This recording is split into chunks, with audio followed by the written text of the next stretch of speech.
So many of you were standing at a crossroads earlier today, while some of you are facing that same crossroads while you sit here. Still others will be looking at it as you leave this afternoon. And I, too, this morning, faced the very same crossroads. Well, what is the crossroads, you're wondering? The crossroads is a decision. What are we going to post on social media about this amazing TED event today, right? Well, when it comes to posting on social media, I think there are three categories of people. There's category A. And members of category A are those people who can multitask and type up a status or a caption, not think twice about it and post it. Maybe you're in category A. Then there's category B. And members of category B might think of something, they type up a status or a caption, they may edit a word or two, add a filter or tag somebody, but they're satisfied pretty quickly and they post it. And I think probably most people fit into category B. And then there are these special people in category C who, when they're typing up their status or their caption, don't even intend to post it. It's their rough draft. And then in the next few hours or days or weeks, they're going to rewrite it, they're going to add a quote, they're going to add a song, another picture, they're going to tag somebody, untag them, then retag them. And then when they think it's perfect, they're going to post it. And so I'm not sure which category you fit into, but I have to admit to you guys that I'm an extreme version of a category C. So not only do I take a while to post to social media, but I don't even write my status in Facebook or my caption in Instagram. I use the Notes app in my iPhone just so I have creative space and so I won't accidentally post it before it's perfect. So yes, I'm a category C social media overthinker. And so it was in this category C frame of mind that I was considering a post in July of 2016.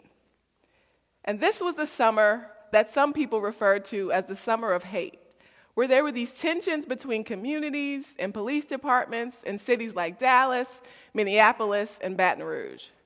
I'm from Baton Rouge, and so I felt compelled to reach out to try to encourage the community there through Facebook. So I thought some more, and wrote some more, and just posted something like, I'm thinking about you guys, I know you're strong, and I know you can deal with this. But the category C in me said, nah, maybe you could try a little bit harder. Maybe you can encourage people to try to work through some of those divisions. And so I wrote and rewrote and landed on something like this. You know what, I think things could get better if parents would take the responsibility to teach their kids not to be afraid of each other, especially of people of color. And so how do you guys think that went over on Facebook? Yeah, exactly. Immediately, a parent shot back and said, well, I'm a parent. You can't tell me how to parent my kids. What are you talking about? Somebody else chimed in and said, well, you're not understanding her perspective. Some of my colleagues in the audience even joined the conversation that day. And at the end, there were 50-plus comments. Nobody really learned anything. There were no new insights. But most people were frustrated and exhausted, which typically happens in these social media debates. And so I thought to my category C self, if only you had written that other rough draft before you posted this wouldn't have happened, right?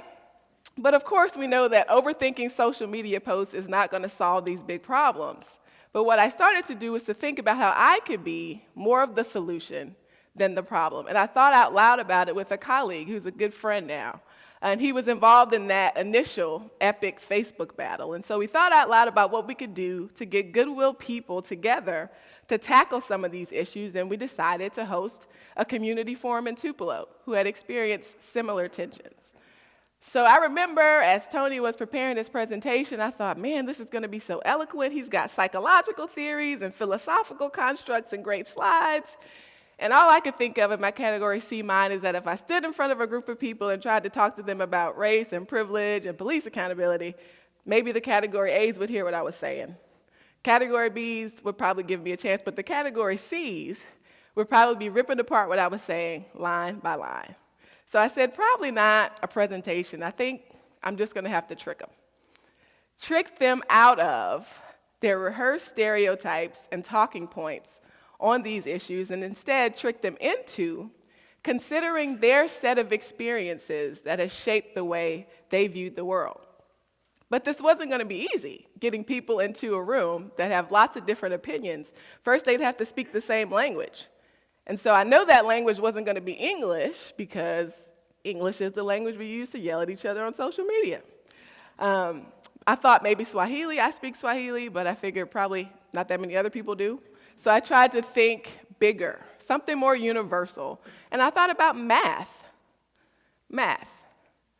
Whether you're speaking English, Swahili, Japanese, or Chinese, 1 + 1 = 2.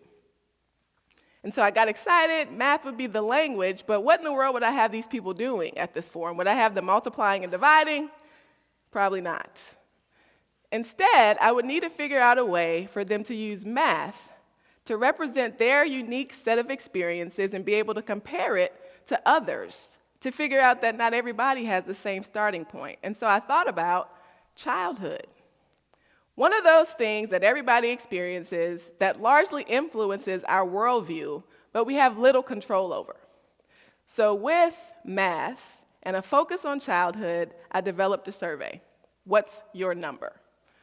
With the number representing your unique set of experiences that have shaped how you think of the world. And so that night, everybody got a copy of the survey with the instructions. Place a check next to each statement that is true for you. After you've done this, add them all up to get a number. And so what I pointed out to them that night from the survey was that, again, the focus is on childhood. So if you were born in the United States, pretty sure not much you did to make that happen. If you had 2 parents with college degrees, you may have been one of those genius babies, but you probably didn't do their work for them, right? So again, things that beyond your control have given you a set of circumstances. And so with their numbers in hand, I had them all stand up from 1 all the way to 35. 35 represented the highest number of checks you could get. And just to see where everybody started. Now, what happens typically when we rank people in terms of their set of advantages, disadvantages, we try to give more importance to folks that are at the front. There's just something about being in the front. It's why kids in school push to be the line leader, right? Nobody's ever raising their hand saying, I want to be in the middle of the line, teacher, right? So we give importance to folks who maybe have more or are standing at that particular number. And that person starts to feel that way too. And so what it sounds like a lot of times is, you know what? I'm a 35, so what I have to say obviously is the most important thing. If you're back at 17, I think what you're saying is stupid. Actually, you shouldn't even be in the conversation, right? It's no different than your perspective of this stage tonight. If the topic of conversation is whether or not I have gray hair, who do you guys think has the advantage in this circumstance? Probably the people closer, right? The people in the back probably wouldn't be able to see whether or not I had gray hair. But what we sound like in society when we're talking about gray hair or whatever the issue is this. We sound like this. People in the front turn around to the back and say, you know what, you're an idiot if you can't see the gray hair. It's obvious. What are you doing? It's ridiculous. Matter of fact, I think you're evil, so stay away from me. The gray hair is just there. Sounds silly to us because in this room we're able to look at perspective, starting points, worldview, view of this stage. Instead, what it should sound like is the people at the front first acknowledge where they are. You know what? We're pretty close to the stage, so we can see the gray in her hair. Look outward and acknowledge where someone else is. But I can understand why the people in the back may not be able to see the gray. So why don't we just ask her? I'm sure she'll tell the truth, and y'all will never know. But yeah, I do have gray hair. And so that reduces all of the exhaustion you get from these social media debates and all these other arguments when you first acknowledge your own starting point, the starting point of someone else's, and then try to come to the table to tackle some of these issues. Another good example is this phenomena that happens when you're driving on the highway. And I drive back and forth to Louisiana a lot. So you can look out sometimes on a cloudy day and see the rain ahead of you. Has anybody ever seen that, where you can look out, see it's about to rain? it would be silly of me if somebody were to call from ahead and say, you know what, Jandel, put your wipers on. It's going to be raining. And so I would say, well, I don't know what road you're on, if you're on 55 or if you're in New York, because it's not raining here. You sound ridiculous. Stop calling me. All I would have to do is to acknowledge again, there's no rain on my windshield. I don't see it. But if I look outward, I can see that from your perspective, it is raining. That's what it should sound like. And so what does all of this mean in terms of difficult topics? Let's choose police accountability, for example. If we're looking at the survey, we're talking about early experiences with police officers. Maybe you had a mom, a dad, an uncle who's on the police force. Acknowledging that is part of your perspective when you come to the table to talk about that. And then also looking outward to someone else who may not have had positive experiences or had an uncle or knew someone on the police force, and that their perspective is just as valid, and that's where they're starting and coming to the table. So it's not going to solve all the issues of the world, but we probably will be a little bit less exhausted if we first do the validation and then come to the table. So raining in my windshield, not raining in yours. Maybe I've experienced unfair treatment, maybe you haven't. Let's say both of those experiences are valid. Now what?